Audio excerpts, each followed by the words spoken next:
Welcome everyone in this session where we would like to explore how Vasudhaiva Kutumbakam can be helpful to teach global citizenship education. And in this workshop, you are exploring different aspects of global citizenship education. So first thing that we will see today is when this Vasudhaiva Kutumbakam became famous. Am I audible? I guess there is some audio issue. You can just mute yourself if not speaking. Yeah, perfect. I hope I'm clear now. Perfect. So we will start with how Vasudhaiva Kutumbakam became so famous and what is the origin of it, and we will try to understand that Sanskrit phrase as well. Then I would like to take you to some of the challenges, the concept of world that we have, and how education and especially Vasudhaiva Kutumbakam can be useful to help us teach it, and few ideas to teach. We will also discuss that during our session. So let's start. And all of this discussion will be in a view from a lens of Vasudhaiva Kutumbakam, which is a concept of one earth, one family, one future. Entire world is one family. So that is something that we would be exploring in this session. So first question is, when did Vasudhaiva Kutumbakam became so famous? You go across the world and you will hear this Vasudhaiva Kutumbakam. And some of the people also mistakenly pronounce it as Vasudhaiva Kutumbakam, but that's not the correct. It's Vasudhaiva Kutumbakam. It became famous when India's G20 presidency, we had the theme of Vasudhaiva Kutumbakam. It was a theme for 2022-23, and that's how Vasudhaiva Kutumbakam reached to entire world, and that's how it became so famous. And during this summit we had many dignitaries across the world, the press, the news as well picked this term, and it was quite discussed.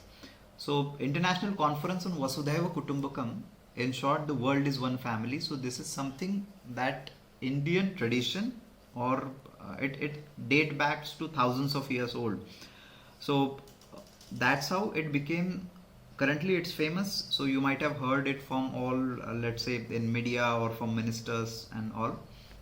So I would like to take you to the actual phrase from where Vasudhaiva Kutumbakam has came.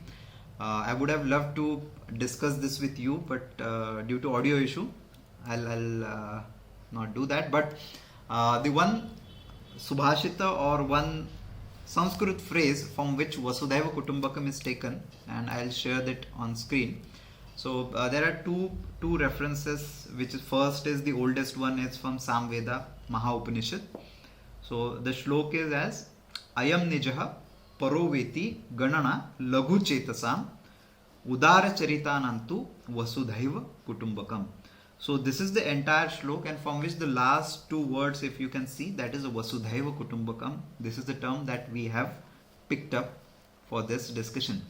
So what is the meaning of it? I'll show you the meaning in Hindi and English, and we will discuss the meaning. I'll just explain the shlok. If you want to teach it to the students, you can do so. Ayam Nijaha. Ayam means this, and Nijaha means mine. So this person is mine. Paro veti. Para means other. Iti ganana laghu chetasam. So this calculation, this person is mine, this person is not mine, or this person is let's say enemy. So this kind of calculation, this kind of thought process is of a small-minded person. Udara charitanantu. Udar means a big-hearted or kind-hearted person. Udara charitanantu. For them, Vasudhaiva Kutumbakam, they have a thought process that the Vasudha means earth. Earth itself is my family. So all the people, not only people, all the living, non-living creatures, everyone comes as a shared responsibility. I belong to them and they belong to me, and this is the concept of family that this shlok tries to teach us. Okay. So I hope it is clear, and during this entire discussion, so please feel free, if you have anything to ask, anything to discuss, please feel free to just raise your hand, unmute, and let me know. Okay. So we will move ahead. So I would like to ask one question to you all before we start for today's session, because that is how we will try to relate this Vasudhaiva Kutumbakam term to our problems. So I have one question for all of you. What do you think? What are the challenges in today's time? Can you please quickly share me 4-5 problems, or maximum would be better? What are the problems in today's time? So this is something that you can answer in short. Can I get few answers, please?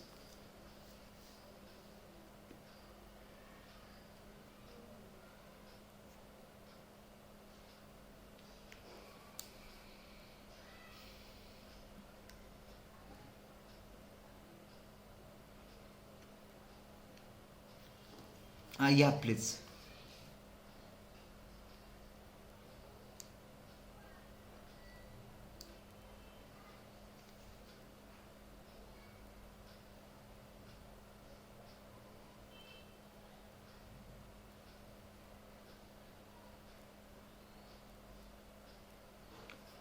Okay.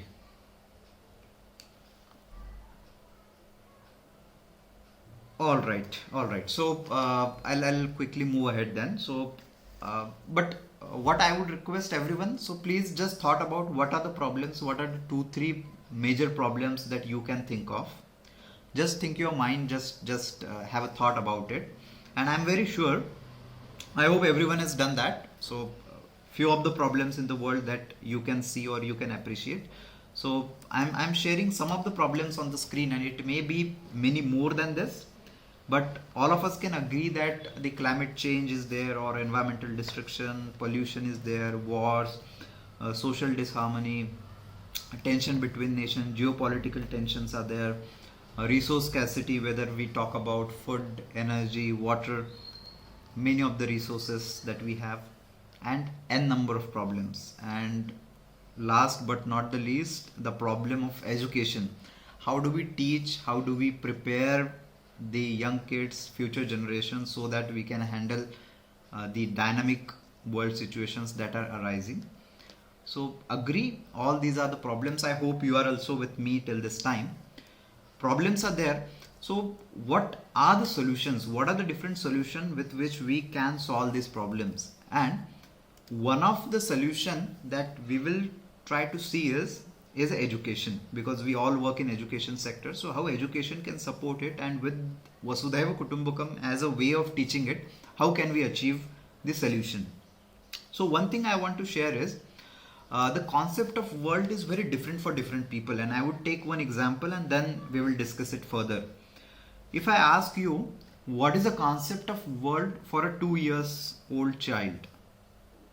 Just imagine 2 years old baby, and you just see what is a world for that child. So it's just one home or one room, mother and father or the family members, and just the toys. So that is a world, the concept of world for that child, right? What is the concept of world for a 20 years youth? That may be a quite different, fundamentally different, right? And if a 20-year person behave like a 2-year child, would it be normal? No, right? We all understand that as we grow, the concept of world change for each person, right? So this is a normal progression of a human being that happens.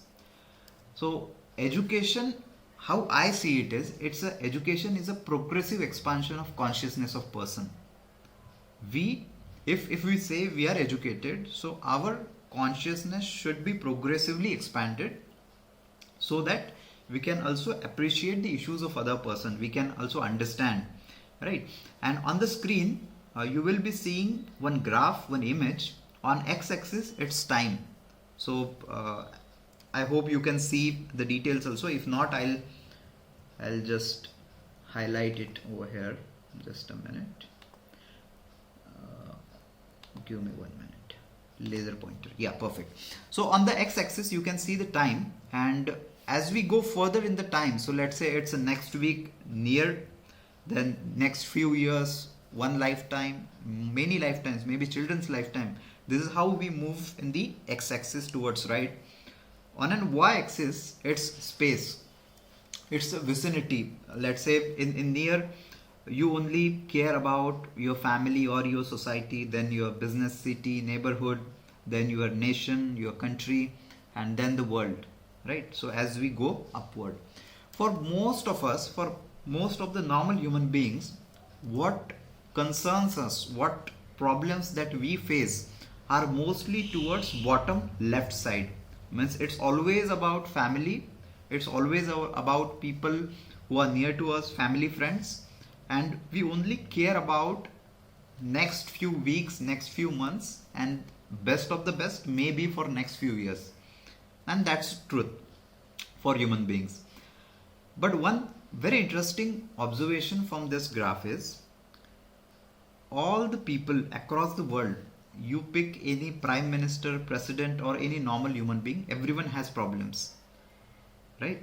But where your problem lies is something that determines how, I would say, what is the level of your consciousness, or at what level you are creating change in the world. For most of the human being, it's a bottom left quadrant. You only think about your family and only for next few weeks, or best of best next few years. Very few think about decade. But education is something you want to expand it towards the right side, which is we also want to think about what will happen after few decades, what will happen after our lifetime or maybe our children's lifetime, that is moving towards right. We also care about people coming in next generation. It's not only about us. And at the same time, we also care about people who are not near to us. Let's say another country or some other country, some other island nation in the world, which we can't see it, which is far. So during a sustainability discussion also, so what I say is sustainability is nothing but moving away in future time, and also moving away from the space where we are to care for those people. So top right quadrant, if you are into this top right quadrant, then you are thinking about people who are far in space, let's say in another country, and who are in future generation, who are in let's say a long term view.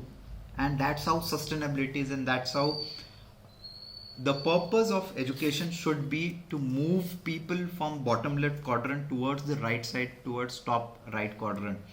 This is a progressive expansion of consciousness of person. So we not only think about only ourselves, but as a whole, how can we make this world a better place? And just for a time being, let's ask one question: what if we don't achieve it? Okay, why should we do it? Why should we have this purpose? So I'll just quote one example. Just take one example. Let's take one person who thinks that no, this is not something that I would like to follow, and this person creates a rule for himself, violating the natural or social rules. What I mean is, we know that, let's say I like something, let's say one object I like a water bottle of someone else, and if I create a rule for my own, let's say I like it and I take it, so that's a theft, right? So this behavior is violating the social norms or the natural rule, right? So it's not yours, so you should not take it without the permission of the other person. So this kind of behavior is not conducive for society and neither for nature as well. So any person who try to create rule for himself, violating the other or disregarding the other people or nature, end up doing harm to society, and that is not conducive in long term. So that person, maybe such kind of behavior, you will see that person in prison. But this is how, if someone tries to violate this rule is. And one question as an educator we can ask is, what is good for us and what is good for society? How do we find it and how do we nurture it in the future generation? So that is something we would explore now. One of the solution to achieve it is Vasudhaiva Kutumbakam, the teaching, the philosophy of Vasudhaiva Kutumbakam, the concept, the world is one family, is helpful to teach this and helpful to solve this problem. It's nothing but progressively expanding shared vision of self, that is Vasudhaiva Kutumbakam. This world, entire world is our family. And why is it so? I'll just quickly share 2 points and with which we will try to understand why Vasudhaiva Kutumbakam will be helpful to solve this problem, what we discussed just now. If I ask one question, who is our friend and who is our enemy? How do we identify that? For most of us, I would say, those who are familiar, those who already know, we tend to consider them as a friend, and whatever is foreign or new to us, we consider them enemy or different than us. I hope you are with me till this time, right? Anything which is familiar, anything we are habitual, we consider that as a friend. You can consider a person or object or anything or creature. Whatever is foreign, whatever is new to us, whatever we don't know, we consider that as an enemy. That is a different thing. Different is not bad. Different is just a way of diversity, we can say, and diversity is required. But so if you consider the history also, whenever there are wars or whenever there is exploitation, so it's always because you don't consider that person or you don't consider that resource as your own. You consider it as someone else's and you try to exploit it, you try to harm it. You are not thinking about it. So this is a common behavior. If a person consider everyone as his family, everyone as his own, can that person intentionally harm anyone? I don't think so. If a person treats everyone as his own family member, maybe unintentionally harm would be there, but intentionally no one can harm it, right? So that is what Vasudhaiva Kutumbakam, if we teach, then these are the 2 things that we can understand. And Vasudhaiva Kutumbakam with global citizenship education can foster below things. Below are the 5 things that I'll be explaining shortly. First is recognizing interdependence. We all depend on each other. Second, promoting sustainable practices. How do we encourage everyone to follow sustainable practices, which is not harmful to anyone, not in near future and not to the people who are away from us as well. Embracing compassion and equity, the third point. How do we understand, how do we feel for others? How do we ensure that they also receive the same privileges, same rights, same resources what we are enjoying? Fourth is inspiring collective action. Just education is not enough. How do we inspire collective action? So generally I take one example of family as an institution, right? So in family, if your dear one, someone who care about, who is facing some problem, right? So do you wait for that person to come to you and ask for your help? I don't think so. We go ahead and we help them, we support them, whatever capacity we can. So collective action can happen when we consider everyone as our own. We have a shared vision, and that's how the 5th point, that is promoting long-term thinking, which is nothing but sustainable development, sustainability, considering everyone as our own, and that's the only way to nurture a global citizenship outlook for the youth. And why Vasudhaiva Kutumbakam is a solution? Because it's a way to betterment. This statement is not just about peace and harmony in the societies in the world, but it's a truth that whole world has to live like a family, and that is the only thing, that is the only possible way to foster collaboration, to foster the mutual coexistence in the world. And thinking about Vasudhaiva Kutumbakam, how this concept, like everyone is my family, everyone is related to me and I am related to them. So just thinking about it, it has a possibility to create a better world. It's not just many of the people where I could read the articles and I could discuss with the people. So some of the people also think that it's just a geopolitical clever statement by India to take the benefit of just sharing that this is from our traditional wisdom, and we want to take geopolitical benefit. Or many people who say that look at Ramayana or look at Mahabharata and you will see that this family, this is my family, or this kind of thing is not sustainable, or this is not actually happening in the society. So for them, I would say that agree, there would be some differences, but one thing is for sure, if you want to find the solution for the problems that we have been discussing till now, one of the solution which comes is global citizenship education, as you are into this workshop, and Vasudhaiva Kutumbakam, which also talks about the same thing, which is the only solution. Otherwise you will not be able to achieve to the peace and harmony and mutual coexistence in the world. So only considering the Vasudhaiva Kutumbakam as a base for it, you can achieve the world what we want to have, right? And the second thing is why Vasudhaiva Kutumbakam is one thing which is very dear to all of us is food, right?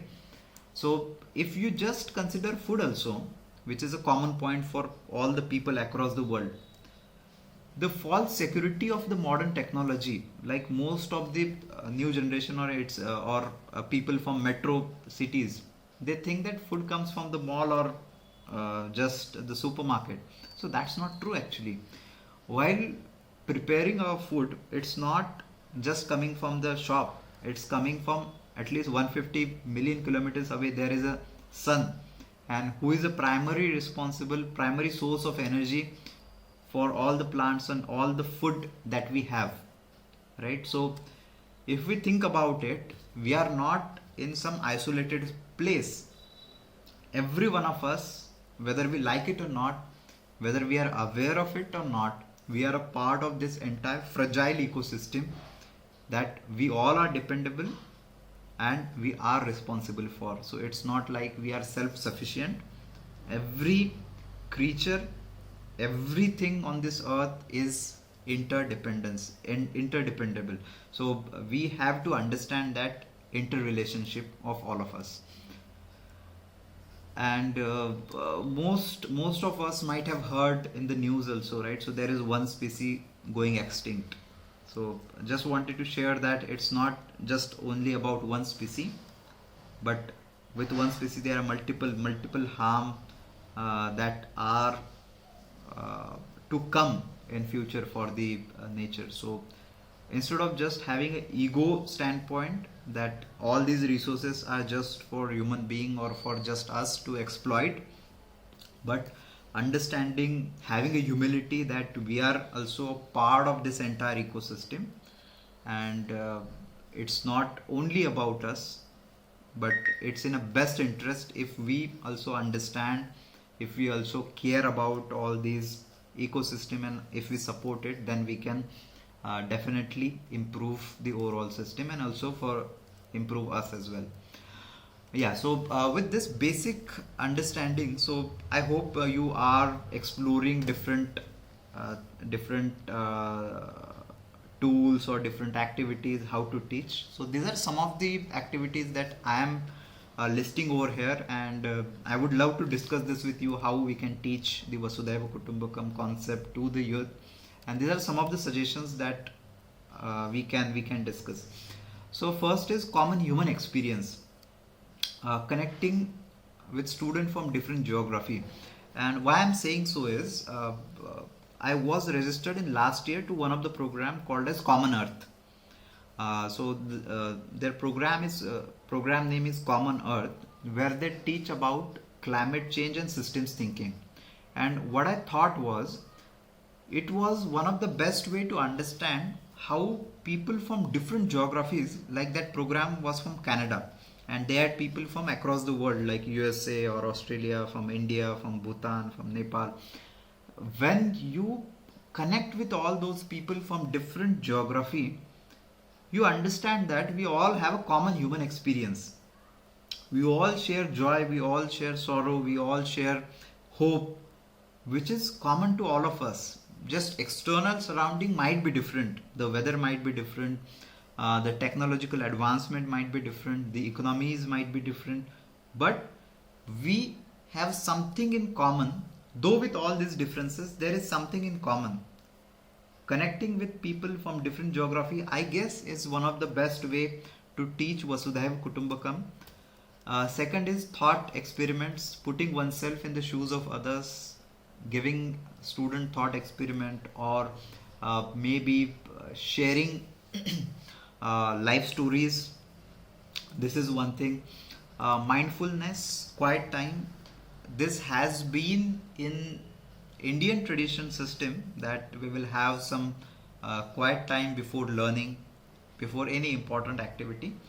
And mindfulness, with the scientific advancement as well, it has been proven that mindfulness helps oneself to understand better and helps to take better decisions for let's say, if we just only talk about our career and our professional lives, that is also quite remarkable improvements there with the mindfulness activities. So maybe just meditation or quiet time for 5 or 10 minutes, that is helpful.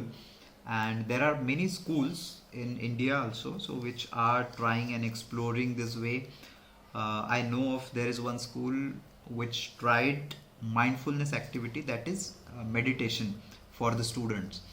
And what was remarkable in their experiences, before that they were seeing that very restlessness activities of the students.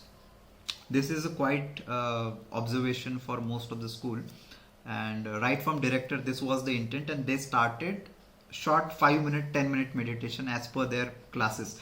For let's say classes for first to fifth, they were not having more than 5 minutes of meditation, just closing eyes and just sitting idle, observing breath. So this kind of activity. And for classes from 8th to 10th and above, so 10 minutes of meditation. And they saw remarkable changes in the students, and students coming ahead and telling the teachers that we felt really great and we should continue this exercise. So this is something is helpful, and which can definitely move students' attention from the graph that we were seeing from bottom left, which is only thinking about me and in short term. Instead of that, if you want to move them towards right, that is thinking about in future also. And those of you know about marshmallow experiment, so it's all about long term thinking. Those who can think about long term, they do better in life. So this mindfulness can be a helpful thing, and I guess we can explore it in a better way in a today's time when many Western countries, they are exploring the benefits of meditation and mindfulness. So why should not we, being from India? The next thing that I guess we can do is gratitude. Thanking for what we have instead of taking for granted. Gratitude is one of the most basic thing if we want to go ahead in life or grow in the life.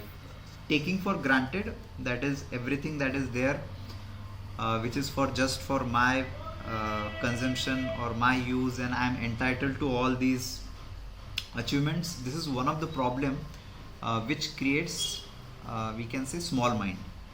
Ultimately, a person who feels gratitude, who is thankful for all the things that we receive each day, that can foster a completely different mindset for the students. So that can be worked upon. So every day we write a gratitude journal, what we are thankful about, and this can be a wonderful exercise if we could start it. And spending time in nature, one of the benefit that we get spending time in nature is, first is we feel good, and second thing, we observe the interdependency in nature, and everything happens at the perfect time. It's wonderful impact in sustainability and in education, spending time in nature. Active listening is, we can have some dedicated time to maybe telling some stories or understanding without judgment, without any bias, without preconceived notion, which can foster just to understand the other person for most of the time, we as a human being, we consider only my story is correct. That's a win-lose mentality. So either I win or you lose, or maybe I lose, then you must win. So this is a win-lose mentality. Instead of that, can we move ahead to a third alternative, which is a win-win? So listening to understand that maybe that other person's side is also correct. So that is something that we can have as an activity. And the last, which is my favorite, is games.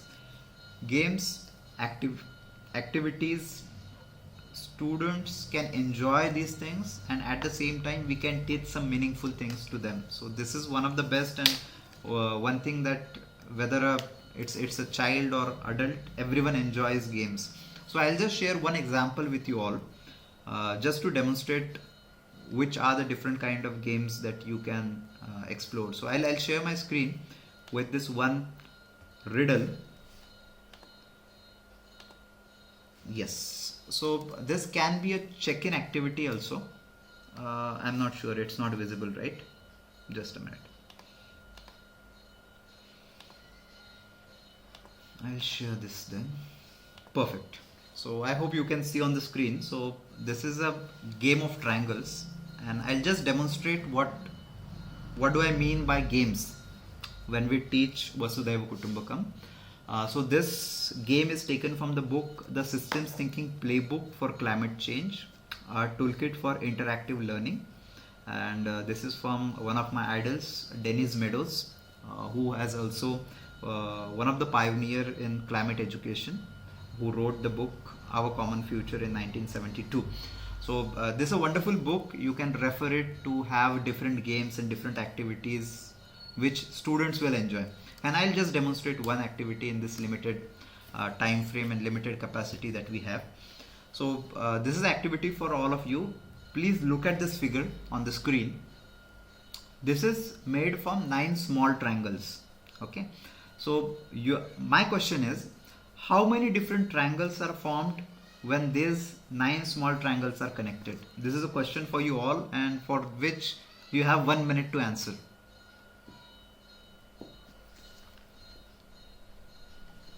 I have started my stopwatch. You have 1 minute to answer this question. Can we please unmute, and can we please take the answers over there?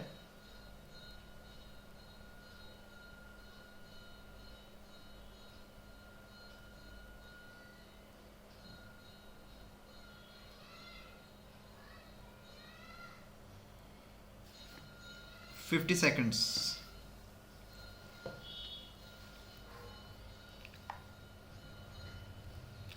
Or just someone can ask the participants what are the answers. Yes.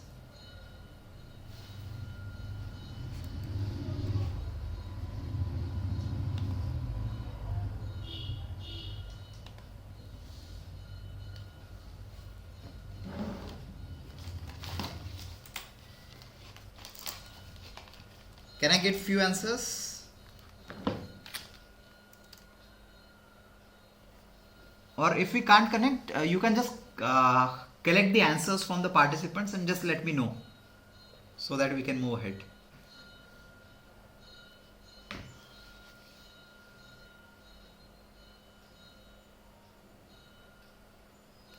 But just one request is, everyone has to participate, okay? Everyone must have one answer.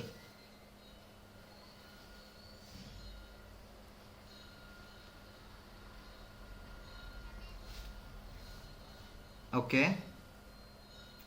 Any other answer?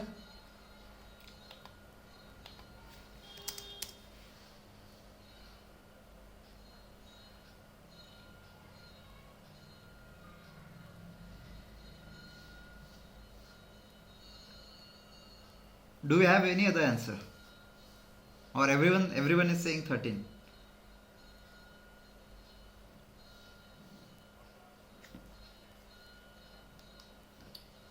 Oh. Okay. All right. So everyone is saying 13. That's great. So this is the most, I would say, evolved audience, or I would say most educated audience, because all are teachers. So you have guessed it correctly. But to tell you with my experience, when we ask it to student, you will never get the answer 13, or at least not everyone will answer 13. So you have rightly guessed. So these are the 13 triangles, 9 small, then the middle triangles 3, and then one big triangle, the red one, which comprises of all these 9 triangles. So in this way, these are the 13 triangles. Well done for the activity 1. And now let's move to the activity 2, where I would add the difficulty level, and let's see how many of you answer that correctly. Imagine a situation where I'll just erase the lines that form one small triangle. Then how many of the 13 triangles will be left? So this is the question.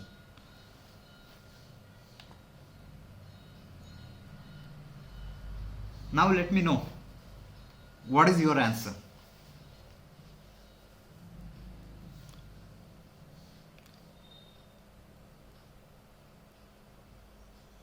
And this activity can be done, let's say you can draw this on the blackboard or your board, and you can ask the students in this way. You can prompt them and you can get the answers. Try to involve all the students as much as possible, and you will get many different answers.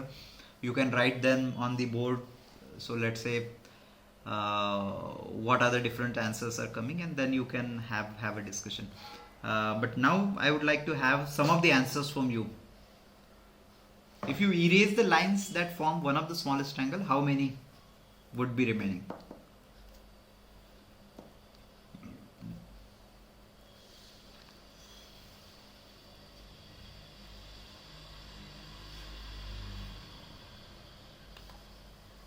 Can I get few answers?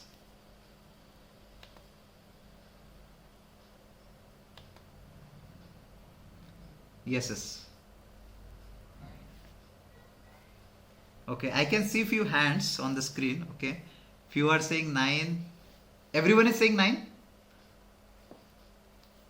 Let me know now whether everyone is saying 9 or is there a different answer. Okay, few are saying. Okay, only 3 triangles will be left. Is it so? Alright, so at least now I got different answers. Okay, great. Alright, so I'll share the answer now. Please keep everyone your answers with you and let's check. Because they are connected with each other, you cannot reduce the number of triangle by only one. So let's say, and generally small children, when you conduct this activity, they are very quick. 13 triangles, if you remove one, then 12 will be remaining. Most of the student will answer in this way, or at best they will say 10 or 11. But actually the answer is, it depends. Taking away one small triangle, it also eliminates 3 to 5 other triangles. So your answer, it would be different based on which of the small triangle that you remove. For example, if you remove this side triangle, then it will, let's say, it will remove this one small, this second small, then this third, and then this fourth also. So it will have impact from where you are removing this triangle. Or if you remove this one, you remove this. Also, if this small is removed, then this small is also removed, because this line is removed. This is also removed. It is having impact to many other triangles as well, right? So species are also connected to each other in this way. So species are also connected as a triangle. So you cannot remove only one small triangle. When you remove one triangle, so compare the triangle with any one species. So let's say this one species is getting extinct. Then it's not the loss of only one species, but it's a loss, collective loss of many more species. Like in the example of triangle, we removed one triangle and there were loss of, let's say, 5 triangles. That was possible. So in the same way with species also, if you remove one species, it can have an impact on many other species as well. It's not only about getting extinct only one species. So in this way you can lead this discussion that a single species cannot be endangered. So when we lose one species, we inevitably lose others as well. what are the mechanisms through which we could expect that climate change will cause species extinction? So is it so? Is it a global problem? So you can lead this discussion. What are the some of species that are threatened by these mechanisms? Can we identify some, like a big whale, right? So we all know that we killed all the whales all across the world, and very few are remaining now. What should we do now to preserve more species during the period of rapid climate change? And in this way, you can evolve this discussion further. You can involve students and add some activities. But one of the outcome from this activity is, as all these triangles as a one, if we constitute one entity, in the same way, world is also there. It's not a much different. World is also in a similar way. Everyone is interconnected. Everyone is having their life dependent on some other thing. We depend for oxygen, we depend for water, we depend for air, we depend for this entire atmosphere for our sustenance. And this atmosphere sustenance is also dependable on all the living and non-living things in the world. So that's how Vasudhaiva Kutumbakam, while evolving from a human or family perspective towards nature, towards entire world as a basic sustaining thing for all of us, which is something, if students understand, if they appreciate it, then definitely I would say we would be able to create a better next generation who will also think about other people, other things, as well as for their own benefit, as well as their own well-being.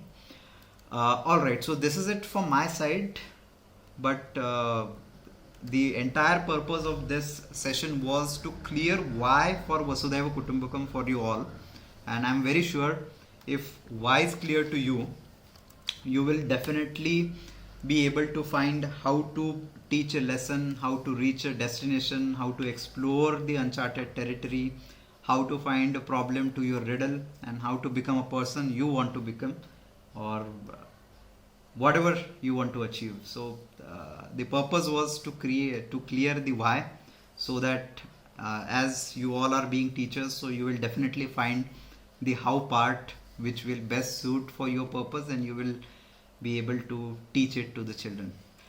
Thank you so much for your active participation, and I would have loved to discuss with you and connect for more of your inputs and suggestions for this. But anyway, you can connect with me through email or through WhatsApp number as well. So looking forward to discussing with you and Vasudhaiva Kutumbakam, instilling this common understanding for the students as well. Thank you so much for your active participation. Any questions?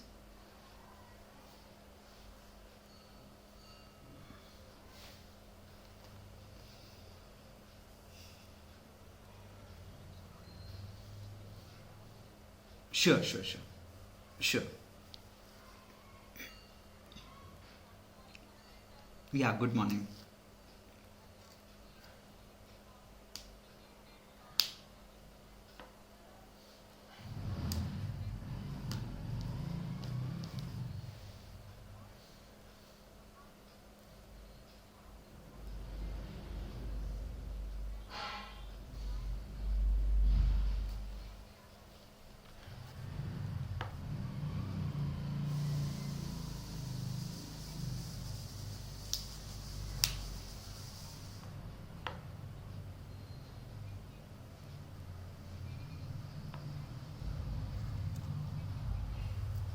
Great, wonderful. And I can share that book with you, so you can refer that. There are multiple activities and they have also given a nice checklist, like you want to conduct this activity for entire class, or you want to create groups and conduct it, what is your audience count, and accordingly you can select the activity, also what topic you want to teach. So accordingly, this is a wonderful book. I'll share the soft copy with Rajesh sir, and he can share with you.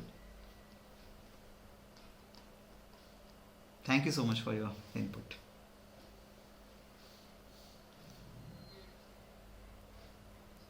Good morning.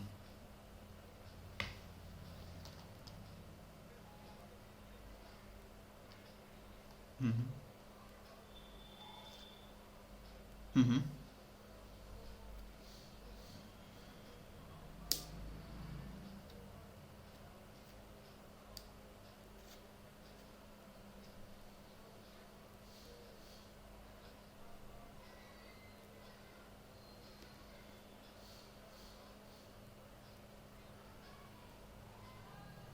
Mm-hmm.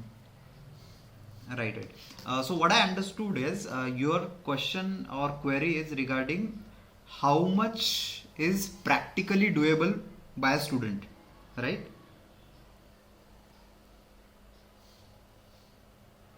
Yeah.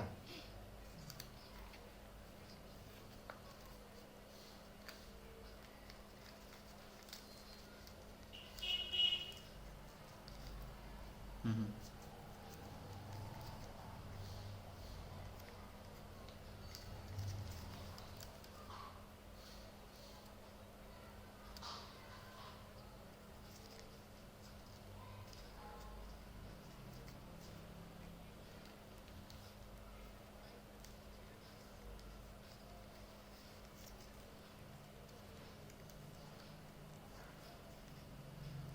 Demotivate.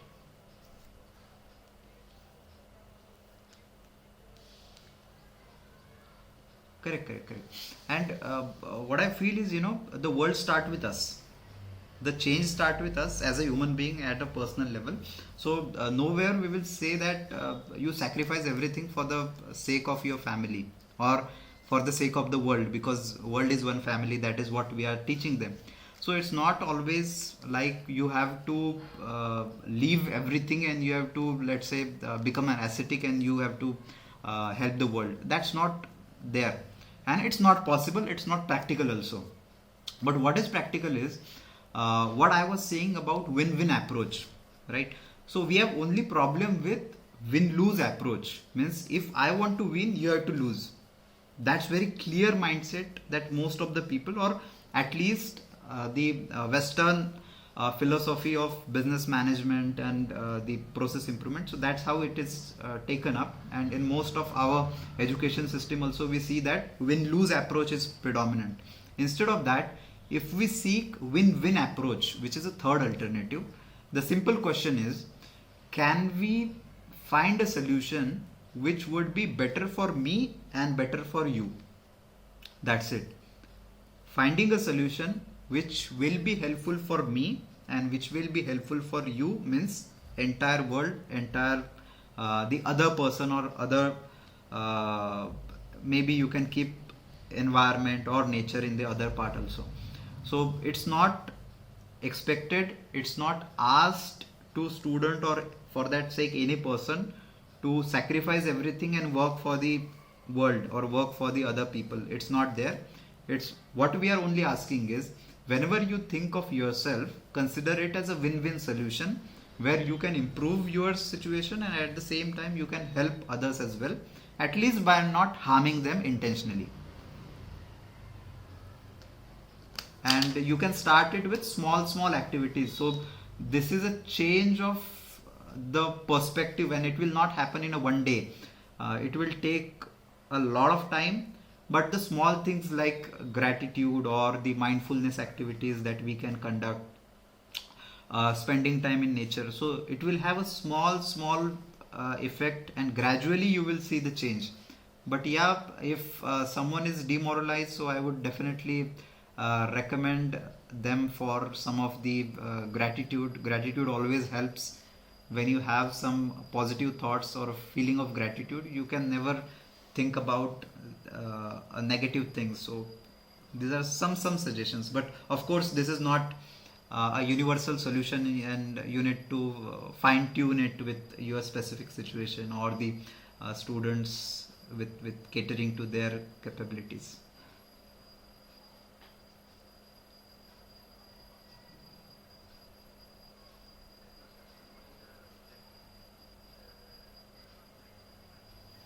Yeah. Mm-hmm.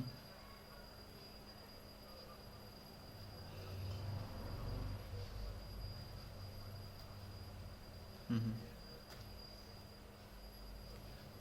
Mhm. Mhm. No, and even if we say it's for entire human being, it's not just for child. And in Indian tradition also, in Upanishad there is one concept as Shreya and Preya. Shreya means what should be done in long term which is good for you, which might be unpleasing in short term, like exercise or diet, good diet. It's Shreya, but it's not Preya. Preya means what you love to do.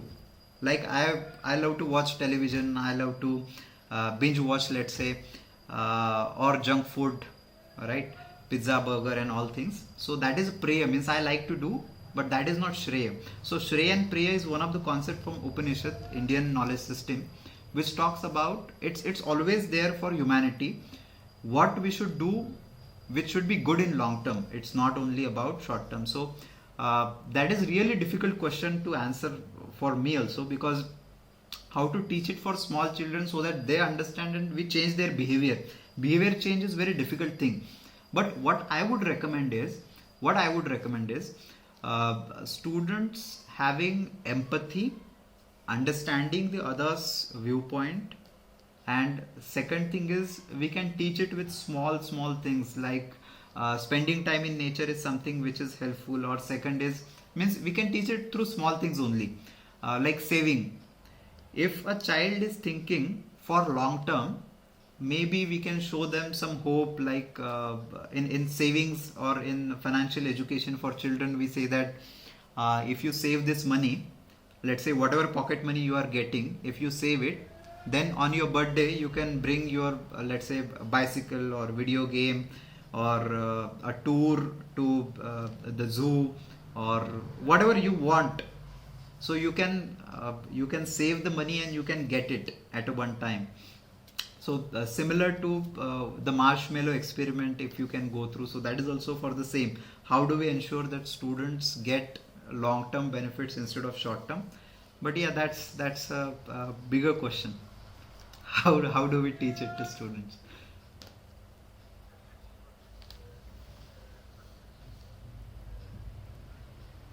Yeah, thank you so much. Great to interact with you. Thanks.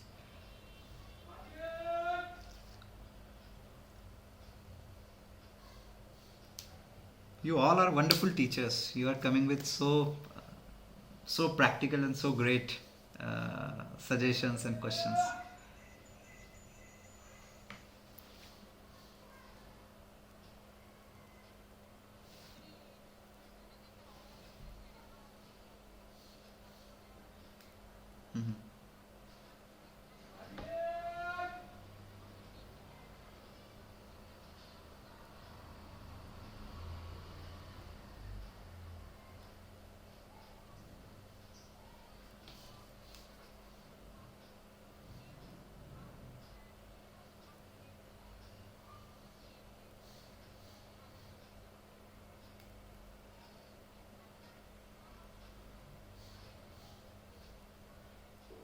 Mhm. Okay.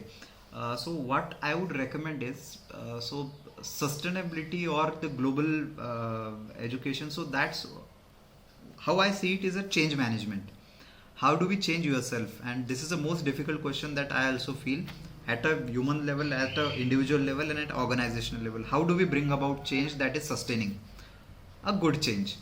So some of the recommendations would be what I would say is starting with our day-to-day activity, which is a small thing. I can share something on my screen.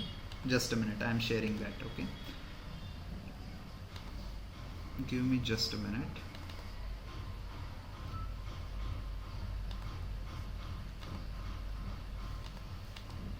That's a great question, and everyone's starting point would be different. So it might not be a same suggestion for all of us. Everyone is unique, everyone is different. So I had created this action guide for environment conscious lifestyle, and what I feel is every one of us can contribute towards the well-being of our planet. It's our only home or our only family. The answer is being more conscious and aware about ourselves and our surrounding. And what I wanted to share with you all is, and as per your question, so how do we ensure that, how do we achieve it as a teacher, right? So it always start with personal self, then our home, our family, then our workplace, then society, and then the entire universe or the world. What I say is, we should be getting aware first. So personal understanding of these different issues is important. So connecting with the right resources, maybe using social media to connect with these resources, getting yourself into some training or camp. And as you are already there, so this suggestion you are already implementing, leaving your holiday, right? So it's a wonderful thing that you are spending time in this training session. Then small steps at home, committing to zero waste and food. I would like to share one example of myself. Okay, in the year 2018 or 2018, I started one activity for myself. I would not waste any food from my plate.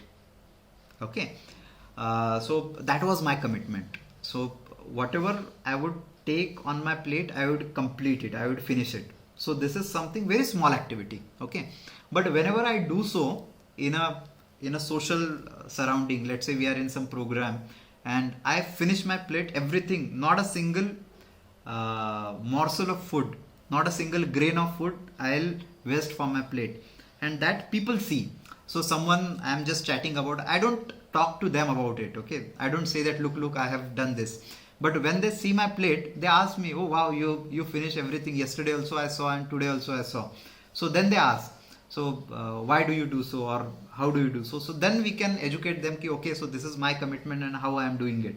In the same way, if we do it in our behavior in terms of, let's say, water, or in terms of let's say not using the degradable, let's say the plastic water bottles, or like this plastic cups and all. So this is a small activity, though we feel that it's a small, it won't have the big impact on the world, but still small changes are only sustainable if we bring about a very big drastic change in our lifestyle. We won't do it for long term. So anyway, always it's better that starting small, doing small things, like for students, switching off the appliances when it's not in used. Maybe it's about fan or electricity, though it's, for example, though it's running on solar, but still if you switch it off, that gives some signal to the student that these resources are precious. Starting small, preferring energy efficient appliances, sharing the example of shower and using a bucket for bath, environment friendly cutlery, glasses and all, or the water bottle that I hope you can see on the screen. So these are the small steps, and I would not recommend that you do everything at a time, but just a small thing which you feel that you can do so, like using a cloth or handkerchief instead of tissue paper. So maybe it will not change the world entirely, but at least it will change me. And once I change, I can definitely motivate many people, and if I do so, then I can tell others as well. So this is a difficulty level with which you can go ahead and you can expand your work, your capacity, your agency, and there are many things that you can do. As a teacher, one of the best things to do is students use the notebooks very indiscriminately, right? So they have someone told them that let's say use only one side of page, and somehow students follow it. So maybe as a teacher you can promote students to use both side of the paper, writing on the both side, because even the high courts also accept it now. So these are small things, and I believe teachers having most or the highest leverage to change the world, and definitely you can do so with small activities. Using bicycle, if that's possible for you, one of the benefit is it's good for you, for your health, and at the same time it can motivate a lot of students. So there are small activities which I guess we can do, and yeah, so there are some of the things. But yeah, starting small I would recommend. So anything that you can start, any one activity, any one thing that you can pick up, and let's take a challenge that we will do it for next 30 days and let's see how it works.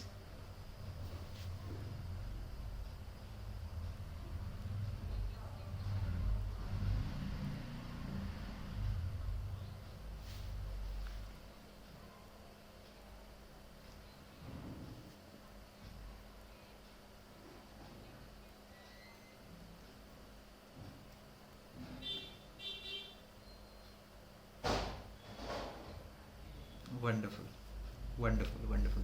Thank you so much everyone for your active participation, and have a great day ahead. Have a great learning, and thank you.